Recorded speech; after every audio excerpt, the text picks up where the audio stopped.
Welcome to sports live presented by white plus pro sensitive toothpaste. আপনাদের সঙ্গে আছি আমি রঞ্জন শান্ত।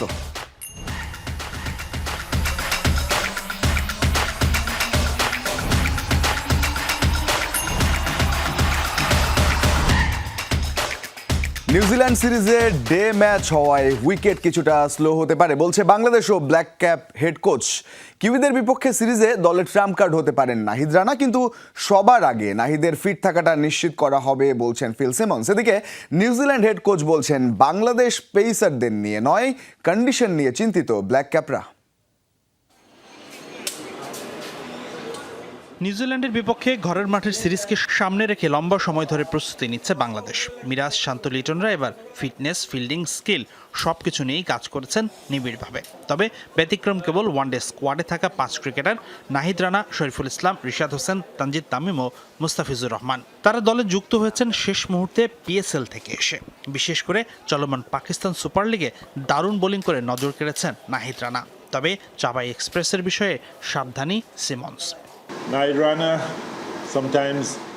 নাহিদ রানাকে ফিট রাখতে মাঝে মাঝে আমাদের তার ওয়ার্কলোডের দিকে নজর দিতে হবে। সে আমাদের ট্রাম্প কার্ড, আমাদের তাকে রক্ষা করতে হবে। সেই সাথে নিশ্চিত করতে হবে সবসময় যেন তার কাছ থেকে সেরাটা পাওয়া যায়। সারা বিশ্বের চলমান জ্বালানি সংকট মোকাবেলা করতে এবার নিউজিল্যান্ডের বিপক্ষে বাংলাদেশের সিরিজের ম্যাচগুলো হবে দিনে। ওয়ানডে ম্যাচ শুরু হবে সকাল 11টায়, শেষ হবে সন্ধ্যায়, যার ফলে উইকেটের চরিত্রে কিছুটা প্রভাব পড়বে বলছেন সংশ্লিষ্ট সবাই। সিমন্স বলছেন টানা রোদ পেলে উইকেট কিছুটা নরম হয়ে যেতে পারে। নিউজিল্যান্ড সিরিজে 3 ডিপার্টমেন্টে উন্নতির প্রয়োজন আছে বাংলাদেশের বলছেন হেড কোচ। তবে আধুনিক ওয়ানডের সাথে মানিয়ে নিতে ফিনিশিংয়ে মারমুখী ব্যাটারের অভাব আছে দলে। পাকিস্তান সিরিজে আফিফ কাঙ্ক্ষিত স্ট্রাইক রেট দেখাতে পারেনি। কারণ হিসেবে বলা হচ্ছে ঘরোয়া লিগে আফিফের 4 কিংবা 5 নম্বরে খেলাকে।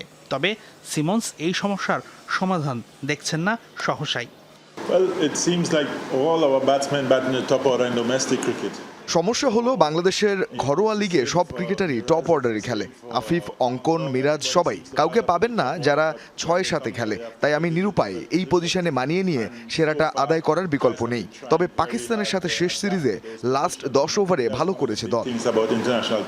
এদিকে ঢাকায় এসে প্রথমবার পূর্ণাঙ্গ সেশনে অনুশীলন করেছে নিউজিল্যান্ড। এই মুহূর্তে ব্ল্যাক ক্যাপদের দেশে চলছে শীত, আর ঢাকার তীব্র তাপদাহের সাথে মানিয়ে নেওয়াটাই তাই সবচেয়ে বড় চ্যালেঞ্জ তাদের জন্য। যথারীতি নিউজিল্যান্ডের ভাবনা জুড়ে বাংলাদেশের স্পিন। নাহিদ রানা আর টাইগারদের পেস ডিপার্টমেন্ট নিয়ে চিন্তিত নয় অতিথিরা। নাহিদ রানা একজন চমৎকার ফাস্ট বোলার। বাংলাদেশ দলে আরও কয়েকজন ভালো ফাস্ট বোলার আছে। তবে আমাদের জন্য ফাস্ট বোলারদের মোকাবেলা করা কোনো নতুন বিষয় নয়। কন্ডিশনের সাথে দ্রুত মানিয়ে নেওয়াটাই আমাদের প্রধান কাজ। হাসানুর রহমান, যমুনা স্পোর্টস, ঢাকা। আগামী পরশু অর্থাৎ 17 তারিখ থেকে 3 ম্যাচের ওয়ানডে দিয়ে শুরু হচ্ছে এই সিরিজ। এবং বাংলাদেশ নিউজিল্যান্ড তারা তো বেশ মোর অফেন সিরিজ খেলে বলা যায়, ঘরের মাঠে কিংবা বাইরে। সুতরাং ওয়ানডে সিরিজ পরিসংখ্যানের কথা যদি বলি বা ক্রিকেটের কথা বলি, তাহলে বাংলাদেশ নিউজিল্যান্ড শেষ ম্যাচগুলো বা শেষ 5 ম্যাচ আমরা একটু স্ক্রিনে দেখার চেষ্টা করব যে কি ধরনের ফলাফল এসেছিল সব শেষ 5 ম্যাচে।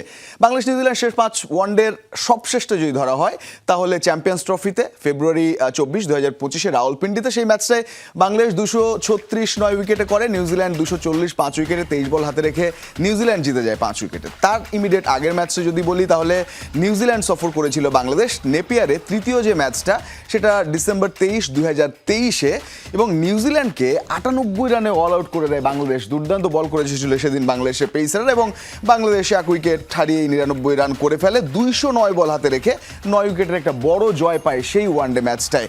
এরপরে যদি বলি যে তার আগে আরও 2টো ম্যাচ যদি দেখি তাহলে ডিসেম্বর 20, 2023-এ ওই সিরিজের দ্বিতীয় ম্যাচ নেলসনে হয়েছিল।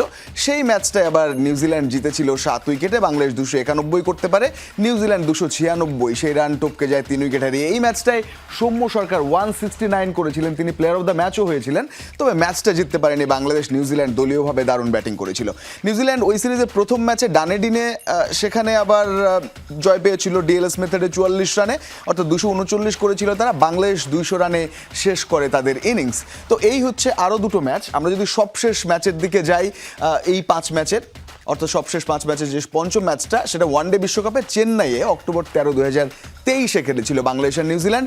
সেখানে বাংলাদেশ 245 করে, নিউজিল্যান্ড সেটাও টপকে যায় 2 উইকেট হারিয়ে, 43 বল হাতে রেখে 8 উইকেটের জয় পায়। সুতরাং শেষ 5 ওয়ানডের কথা যদি আমরা বলি নিউজিল্যান্ডের সঙ্গে, তাহলে ওই যে ম্যাচটা বাংলাদেশ 98 রানে গুটিয়ে দিয়েছিল নিউজিল্যান্ডকে, সেই ম্যাচটাই বাংলাদেশ জিতেছিল, বাকি কিন্তু নিউজিল্যান্ড তারা জিতেছে প্রত্যেকটা ম্যাচ। আমরা ওয়ানডেতে যদি দেখি যে বাংলাদেশ এবং নিউজিল্যান্ড আলাদা করে সবশেষ 5 ম্যাচে কেমন খেলেছে।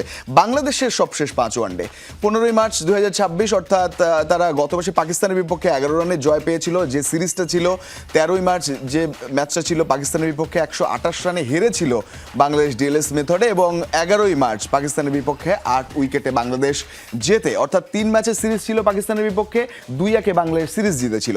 তার আগের ম্যাচটা যদি বলি ওয়েস্ট ইন্ডিজের বিপক্ষে 179 রানের জয় 23 অক্টোবর 2025, এবং 21 তারিখে ওই সিরিজের আরও একটা ম্যাচ যেটা ওয়েস্ট ইন্ডিজের কাছে সুপার ওভারে যে বাংলাদেশ হেরেছিল। ওই সিরিজের আরও একটা ম্যাচ বা প্রথম ম্যাচটা কিন্তু বাংলাদেশ জিতে যায়। অর্থাৎ বাংলাদেশের সবশেষ 5 ওয়ানডে যদি দেখি, তাহলে শেষ যে দুটি সিরিজ ঘরের মাঠে বাংলাদেশ খেলেছে, অর্থাৎ ওয়েস্ট ইন্ডিজ এবং পাকিস্তানের সঙ্গে, সেগুলোতে বাংলাদেশ দারুণ খেলেছে, 2টো পরাজয়, কিন্তু বাকি ম্যাচগুলো তারা জিতেছে। এই 5টার মধ্যে যেমন বাংলাদেশ দেখা যায় যে হেরেছে কম, জিতেছে বেশি স্বাভাবিকভাবে একটা, এখানে 2টো দেখা যাচ্ছে 5টার মধ্যে তারা হেরেছে। তবে নিউজিল্যান্ড তারা রিসেন্ট পাস্টে দুর্দান্ত খেলেছে। তারা যে তাদের যে ওয়ানডের সবশেষ 5 আমরা যদি তারা ভারত এবং ওয়েস্ট ইন্ডিজের সঙ্গে ম্যাচ খেলেছে, এবং তারা যে ভারত সফরটা করলো, ভারতের বিপক্ষে 41 রানের জয় 18 তারিখ ওই সিরিজের শেষ ম্যাচ। তার আগের ম্যাচটা 7 উইকেটের ভারতের বিপক্ষে তারা জিতেছে, এবং 11 তারিখে ভারতের কাছে 4 উইকেটে হারে। কিন্তু এই সিরিজে তারা 2টো ম্যাচ জিতেছিল ভারতের মাটিতে, সুতরাং সেটা একটা দারুণ ব্যাপার। তার আগে যদি বলি ওয়েস্ট ইন্ডিজের বিপক্ষে তারা 4 উইকেটে জিতেছিল, এবং ওয়েস্ট ইন্ডিজের বিপক্ষে আরও একটা ম্যাচে 5 উইকেটে তারা জিতেছিল। তো একটা ম্যাচ শুধু ভারতের বিপক্ষে তারা হেরেছিল। অর্থাৎ তারাও 2টো সিরিজ যদি দেখি, ভারতের সিরিজ এবং ওয়েস্ট ইন্ডিজ সিরিজ, ভারতের সিরিজটা তারা ভারতে যেয়ে খেলেছিল, এবং সঙ্গে ওয়েস্ট ইন্ডিজ সিরিজটা তারা ওয়েস্ট ইন্ডিজকে তাদের ঘরের মাটিতে নিয়ে খেলেছে। কিন্তু 2 সিরিজেই তারা দারুণ দারুণ ক্রিকেট খেলেছে। সুতরাং ওয়ানডের পরিসংখ্যান বলছে যে দারুণভাবে আসলে নিউজিল্যান্ড তারা ঠিকঠাকভাবে ওয়ানডেতে ভালো পারফর্ম করছে। তাদের রাচিন রবীন্দ্র যেমন অনেক ম্যাচ একাই জিতিয়েছেন, অন্যান্য ব্যাটাররা ভালো করেছেন, লকি ফার্গুসনরা যেদিন খেলেন সেদিন একাই ডমিনেট করেন। সুতরাং পরিসংখ্যানের এই জায়গাটায় নিউজিল্যান্ড রিসেন্ট পাস্টে ওডিআইতে ভালো। তবে বাংলাদেশকে সুখবর দিচ্ছে ঘরের মাঠের সিরিজগুলো বাংলাদেশ পরপর 2টি সিরিজ জিতেছে, সুতরাং 3য় মিশন বাংলাদেশের জন্য। আমরা একটু পরবর্তী খবরে যেতে চাই। একটা ফেসবুক স্ট্যাটাসে আন্তর্জাতিক ক্রিকেট থেকে অবসরের ঘোষণা দিয়েছেন রুবেল হোসেন, এবং আজ সন্ধ্যায় নিজের অফিসিয়াল ফেসবুক পেজে যেমনটা বলছিলাম এই ঘোষণাটা তিনি জানিয়েছেন। ডানাতে এই পেসার অনেকদিন ধরেই আসলে আড়ালে। জাতীয় দলের হয়ে 27টি টেস্ট, 28টি টি20 এবং 104টি ওয়ানডে ম্যাচ খেলা রুবেল হোসেন নিজের ফেসবুক পেজে লিখেছেন, জাতীয় দল তার কাছে আবেগ। এক সময় অবসর নিতেই হতো, সেই চিন্তা থেকে বেছে নিলেন 15 এপ্রিল 2026 তারিখকে। তবে আন্তর্জাতিক ক্রিকেট ছাড়লেও ঘরোয়া ক্রিকেটে খেলা চালিয়ে যাবেন। সবসময় পরিবার, বন্ধু, ভক্তদের পাশে পাওয়ায় কৃতজ্ঞতা প্রকাশ করেন রুবেল। 2015 বিশ্বকাপে ইংল্যান্ডের বিপক্ষে সেই বিখ্যাত ম্যাচ জয়ের নায়ক ছিলেন 2009 সালে আন্তর্জাতিক ক্রিকেট শুরু করার ডানহাতি এই পেসার। গেল 1 বছরেই বিসিবিতে 3 সভাপতি দেখে ফেলেছে দেশের ক্রিকেট। তবে এতে অবাক হননি হেড কোচ ফিল সিমন্স। জীবনের অভিজ্ঞতা থেকে এই ক্যারিবিয়ান বলছেন, কোনো পরিবর্তনই আর অবাক করে না তাকে। এই পরিবর্তনের কারণে কোচিং স্টাফ কিংবা মাঠে দলের কৌশল নিয়ে বিচলিত নন তিনি।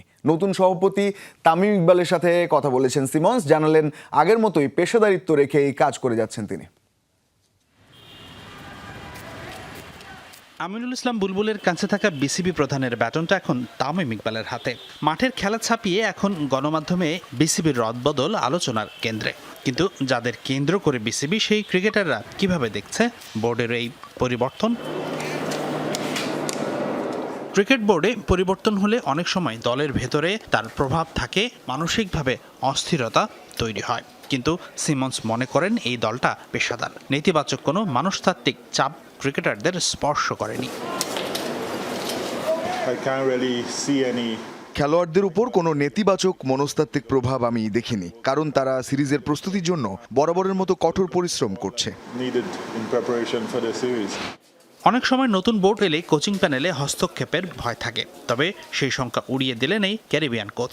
জানালেন বোর্ড কর্মকর্তারা তাকে তার পরিকল্পনা মতোই কাজ করতে দিচ্ছেন। এখন পর্যন্ত তার কাজে কোনো হস্তক্ষেপ হয়নি। They're not coming in as head coach, so board কর্মকর্তারা সরাসরি কোচ হিসেবে কাজ করেন না, তাই আমাদের কাজ কিংবা পরিকল্পনায় কোনো প্রভাব পড়েনি। আমরা নিজেদের মতো করে কাজ চালিয়ে যাচ্ছি, কেউ আমাদের কাজে কোনো হস্তক্ষেপ করার চেষ্টা করেন। what we came and said we would do. 2024 সালের অক্টোবরে তৎকালীন বিসিবি সভাপতি ফারুক আহমেদ ফিল সিমন্সকে প্রথম দফায় বাংলাদেশের হেড কোচ হিসেবে নিয়োগ দেন স্বল্প মেয়াদে। এরপর চুক্তি নবায়ন হয়েছে, তবে 1.5 বছরের এই সময়সীমায় 3 জন বিসিবি সভাপতি পেয়েছেন এই ক্যারিবিয়ান। বিসিবির হট সিটের এই পরিবর্তন কি অবাক করে সিমন্সকে? এমন প্রশ্ন তাকে করা হয় সংবাদ সম্মেলনে। Nothing in life surprises me anymore. জীবনের কোনো পরিবর্তনই আমাকে আর অবাক করে না। এটি শুধু বাংলাদেশের প্রেক্ষাপটে নয়, বরং জীবনের অভিজ্ঞতার আলোকে বলছি। On a daily basis, so I'm not surprised with anything. Board সভাপতি তামিম ইকবাল ক্রিকেটারদের সাথে দেখা করেছেন বিসিবি প্রধানের দায়িত্ব নেবার পরপরই। গত সোমবার অনুশীলন চলাকালীন হেড কোচ সহ বাকি কোচিং স্টাফদের সাথেও ড্রেসিং রুমে এসে কথা বলেছেন খান সাহেব। 2 days ago when the game was going on, the dressing room and I chat with us. So yes, couple times. এদিকে বুধবার বিকেলে বিসিবিতে লেভেল 3 কোচিং কোর্স করাদের মাঝে সার্টিফিকেট প্রদান অনুষ্ঠানে উপস্থিত ছিলেন সভাপতি তামিম ইকবাল। হাসিনুর রহমান, যমুনা স্পোর্টস, ঢাকা। বিশ্ব ক্রিকেট প্রশাসনে ভারতের রাজনৈতিক হস্তক্ষেপের তীব্র সমালোচনা করেছে উইজডেন। তারা বলেছে বিসিসিআই এখন দেশটার ক্ষমতাসীন দল বিজেপির স্রেফ একটি রাজনৈতিক হাতিয়ারে পরিণত হয়েছে। শুধু তাই না, উইজডেন ছাড় দেয়নি মহসিন নাকভিকেও। দেশটার স্বরাষ্ট্রমন্ত্রী হয়েও ক্রিকেট রাজনীতি একসাথে চলতে পারে না। নাকভির এমন মন্তব্যকে ভণ্ডামি আখ্যা দিয়েছে উইজডেন। বন্ধু ইমরান খান পাকিস্তানের প্রধানমন্ত্রী থাকা অবস্থায় পিসিবির চেয়ারম্যান ছিলেন রমিজ রাজা। ইমরান ক্ষমতাচ্যুত হওয়ার পর পদ হারিয়েছিলেন পাকিস্তানের বিশ্বকাপ জয়ী সাবেক ওপেনার। আওয়ামী লীগ সরকারের পতনের আগে এক যুগ বিসিবির মসনদে বসেছিলেন দলটার সাবেক এমপি ও মন্ত্রী নাজমুল হাসান পাপন। ভারতের স্বরাষ্ট্রমন্ত্রী অমিত শাহর ছেলে জয় শাহ দীর্ঘদিন ছিলেন বিসিসিআই এর সাধারণ সম্পাদক। এখন তিনি আইসিসির প্রেসিডেন্ট। উপমহাদেশে ক্রিকেট বোর্ডের নীতি নির্ধারণ পর্যায়ে তাই বরাবরই রাজনৈতিক। তবে ক্রিকেটের বাইবেল খ্যাত উইজডেনের সাম্প্রতিক এক নিবন্ধ যেন সব সত্যকে সজোরে সামনে নিয়ে এসেছে। বিশ্ব ক্রিকেট প্রশাসনে ভারতের রাজনৈতিক হস্তক্ষেপের তীব্র সমালোচনা করে উইজডেন লিখেছে, বিসিসিআই এখন দেশটার ক্ষমতাসীন দল বিজেপির স্রেফ একটা রাজনৈতিক হাতিয়ারে পরিণত হয়েছে। উইজডেনের লেখায় উঠে এসেছে 2025 এশিয়া কাপ প্রসঙ্গ। ইন্ডিয়া পাকিস্তান ম্যাচে কোনো হ্যান্ডশেক হয়নি। এসিসি সভাপতি হলেও পাকিস্তানি হওয়ায় মহসিন নাকভির হাত থেকে ট্রফি নেয়নি ইন্ডিয়া। দলটার অধিনায়ক আবার জয় উৎসর্গ করেন সেনাবাহিনীকে। ভারতের প্রধানমন্ত্রী নরেন্দ্র মোদী আবার সেই জয়কে তুলনা করেন অপারেশন সিন্দুরের সাথে। শুধু তাই না, উইজডেন ছাড় দেয়নি মহসিন নাকভিকেও। পাকিস্তান ক্রিকেট বোর্ডের চেয়ারম্যান বলেছিলেন, ক্রিকেটার পলিটিক্স কখনো একসাথে চলতে পারে না। তার এই কথাকে রীতিমতো ভণ্ডামি বলে আখ্যায়িত করেছে উইজডেন। নাকভি রাজনীতি ক্রিকেট একসাথে না মেশানোর কথা বললেও তিনি যে নিজ দেশের স্বরাষ্ট্রমন্ত্রী। উইজডেনের লেখায় উঠে এসেছে মোস্তাফিজুর রহমান প্রসঙ্গ। দুই দেশের বৈরী রাজনৈতিক পরিস্থিতির বলি হতে হয়েছে মোস্তাফিজকে। তাকে আইপিএল থেকে অনাকাঙ্ক্ষিতভাবে বাদ দেওয়ার ঘটনায় দুই দেশের ক্রিকেটীয় সম্পর্কে ফাটল ধরে। উইজডেন বলছে, মোস্তাফিজের সাথে এই ঘটনা প্রমাণ করে ক্রিকেট এখন রাজনৈতিক হাতিয়ার। সেই ঘটনার রেশ ধরে বাংলাদেশ টি-20 বিশ্বকাপ খেলতে ভারতে যেতে রাজি হয়নি। শেষ পর্যন্ত 21 শতকে প্রথমবার বিশ্বকাপ খেলা থেকে বঞ্চিত হয় বাংলাদেশ। উপমহাদেশের ক্রিকেট প্রশাসনের এই রাজনৈতিক বলয় থেকে মুক্তি কবে মিলবে? উইজডেনের তোলা এই প্রশ্ন পুরো ক্রিকেট বিশ্বকেই দাঁড় করিয়ে দিচ্ছে কাঠগড়ায়। আফনান পিয়াল, যমুনা স্পোর্টস। 19 এপ্রিল নতুন করে কমপক্ষে আরও 171 জন খেলোয়াড় প্রতি মাসে 1 লাখ টাকা করে ক্রীড়া ভাতা পাচ্ছেন, যেটি তুলে দেবেন ক্রীড়া প্রতিমন্ত্রী আমিনুল হক। তালিকায় আছে ফুটবল, হকি, অ্যাথলেটিক্স সহ অন্যান্য ডিসিপ্লিনের জাতীয় দলের তারকারা। শুধু তাই নয়, আগামীতে কোচ রেফারিদেরও ক্রীড়া ভাতার আওতায় আনার পরিকল্পনা করছে সরকার। যমুনা টেলিভিশনকে জানিয়েছেন যুব ক্রীড়া মন্ত্রণালয়ের সচিব মাহবুবুল আলম। 30 মার্চ 129 জন খেলোয়াড়কে ক্রীড়া ভাতা দেয়া হয়। এবার সংখ্যাটা বাড়ছে।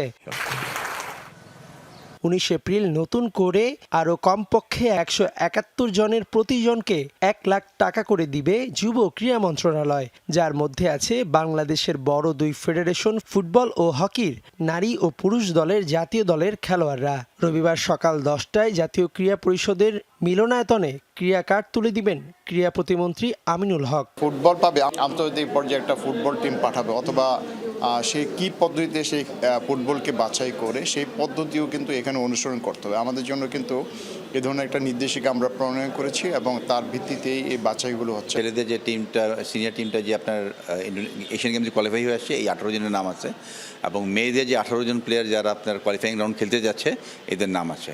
তো আমাদের তো হকিতে 18 জন করে ইন্টারন্যাশনালি নাম প্লেয়ার থাকে এবং 18 জন করে নাম দেওয়া হয়েছে। আমরা আশা করি, যা শুনেছি, হয়তো 19 তারিখে এদেরকে ভাতাটা দেওয়া হবে। প্রাথমিকভাবে 500 জন খেলোয়াড়কে বেতন ভাতার আওতায় আনবে, যার কমপক্ষে 300 জনকে রবিবার দেয়া হয়ে যাবে। বাকি 200 জনকে ক্রীড়া ভাতার আওতায় আনা হবে ধাপে ধাপে। খেলোয়াড়দের পাশাপাশি কোচদেরও ভাতা দেবার পরিকল্পনা সরকারের। শুধুমাত্র খেলোয়াড়ের মধ্যে সীমাবদ্ধ রাখবো না, সংগঠক, কোচ, রেফারি, তাদের মধ্যেও কিন্তু আমরা ভবিষ্যতে এই ধরনের ভাতাগুলোকে দেওয়ার জন্য আমাদের পরিকল্পনা রয়েছে। কম সুবিধা পাওয়া ফেডারেশনগুলোর খেলোয়াড়রা প্রতি মাসে 1 লাখ টাকা পাওয়ায় উন্নতিতে বড় অবদান রাখবে। আমাদের খেলোয়াড় হলো পুষ্টিহীন মায়ের সন্তান, তাদের আমরা নার্সিং করে জাতীয় ক্রীড়া পরিষদ এবং অলিম্পিকের সরকারের সহযোগিতায় সারা বছরই ট্রেনিং পায়। আমাদের মাননীয় ক্রীড়ামন্ত্রী মহোদয়ের সঙ্গে আলাপ করে আমরা কীভাবে কোচদেরকে সম্পৃক্ত করতে পারি এই ভাতার সঙ্গে, কারণ কোচ ছাড়া তো খেলোয়াড় তৈরি হবে না। তবে ক্রীড়া ভাতার তালিকা নিয়ে যেন বিতর্ক না ওঠে তা নিয়ে সতর্ক মন্ত্রণালয়। সবকিছু স্বচ্ছতার ভিত্তিতেই হবে এমন প্রত্যাশা সংগঠকদের। মেহেদি নাইম, যমুনা স্পোর্টস, ঢাকা। মাঠ ছেড়ে এবার বাফুফে ভবনে ফুটবলাররা, তবে কোনো সংবর্ধনা নয়। বুধবার দুপুরে 30 থেকে 40 জন ফুটবলার জড়ো হয়েছিলেন নিজেদের অস্তিত্ব রক্ষার দাবি নিয়ে। তাদের মূল দাবি বিতর্কিত সার্ক কোটা। জাতীয় দলের মোহাম্মদ ইব্রাহিমদের অভিযোগ, একাদশে সার্ক ও বিদেশি কোটার ভিড়ে সুযোগ হারাচ্ছেন অন্যান্য ফুটবলাররা বা স্থানীয়রা, ফলে সংকুচিত হচ্ছে দেশি ফুটবলারদের খেলার জায়গা। অন্যদিকে কম পারিশ্রমিকে সার্কভুক্ত দেশের ফুটবলারদের টেনে ক্লাবগুলো সফল হলেও বিপাকে পড়েছেন ঘরের ছেলেরা। ক্লাব না পাওয়া কিংবা পারিশ্রমিক বৈষম্য সব মিলিয়ে নাভিশ্বাস ওঠার জোগাড়। ফুটবলার কল্যাণ সমিতির এই দাবি লিখিত আকারে জমা দিয়েছে বাফুফের কাছে। চ্যাম্পিয়ন্স লিগের ফিরতি লেগে আজ রাতে রিয়াল মাদ্রিদকে আতিথ্য দেবে বায়ার্ন মিউনিখ। আলিয়াঞ্জ অ্যারেনায় ম্যাচটি শুরু হবে রাত 1টায়। প্রথম লেগে 2-1 গোলে পিছিয়ে থাকায় প্রতিপক্ষের মাঠে চাপেই থাকবে রিয়াল। তার উপর কিলিয়ান এমবাপ্পের চোট আর অনুশীলন না করতে পারা চিন্তায় ফেলবে লস ব্ল্যাঙ্কোসদের। পেটের সমস্যার কারণে শেষ মুহূর্তে দল থেকে ছিটকে গেছেন রাউল আসেন্সিও। এদিকে ঘরের মাঠে গত 1 দশকে রিয়ালের বিপক্ষে 4 বার খেলে একবারও জিততে পারেনি বায়ার্ন। 3 ম্যাচে হেরেছে বাভারিয়ানরা আর একটিতে করেছে ড্র। তবে গেল সপ্তাহে রিয়ালের মাঠেই 2-1 জয়ে বেশ স্বস্তিতেই রয়েছে দলটা। সেই সাথে প্রথম লেগে এগিয়ে থাকায় নিজেদের মাঠে শক্ত অবস্থানে থেকেই শুরু করবে জার্মান জায়ান্টরা। একই সময়ে ঘরের মাঠে স্পোর্টিংকে আতিথ্য দেবে আর্সেনাল। প্রথম লেগে কাই হাভার্টজের শেষ মুহূর্তের গোলে 1-0 ব্যবধানে এগিয়ে আছে ইংলিশ প্রিমিয়ার লিগের শীর্ষে থাকা দলটি। ঘরের মাঠে আত্মবিশ্বাসী শুরু করবে গানাররা। তবে এমন গুরুত্বপূর্ণ ম্যাচের আগে বুকায়ো সাকা, ডেকলান রাইস আর ওডেগার্ডদের অনুশীলনে থাকার শঙ্কা জাগাচ্ছে তাদের না খেলা নিয়েও। এদিকে সবশেষ FA কাপে সাউদাম্পটনের কাছে হার আর EFL এর ফাইনালে ম্যান সিটির কাছে হারের পর বেশ চাপেই আছে আর্সেনাল।